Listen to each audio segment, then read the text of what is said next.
شروع ثبت نام ایران خودرو برای خودرو پرسود هایما با سود 500 تا 700 میلیون تومان.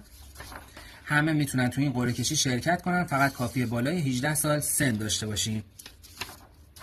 هر سه تا طرح عادی، مادران و فرسوده میتونن ثبت نام کنن و شانس خودشون رو امتحان کنن بدون داشتن گواهینامه، بدون بلوکه سازی مبلغی و شرط فعال 5 سال حذف شده. یعنی اگر خودرویی دارید که بالای 5 سال سن داره میتونید شرکت کنید.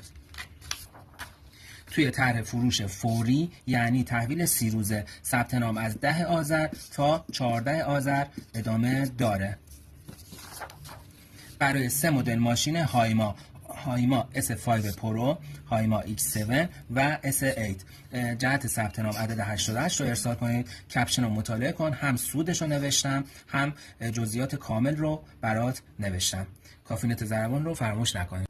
اگر اطلاعات طرح عادی رو میخوای کلمه عادی رو بفرست، اگر طرح فرسوده رو میخوای فرسوده و اگر طرح مادران رو میخوای کلمه مادران رو برام ارسال کن.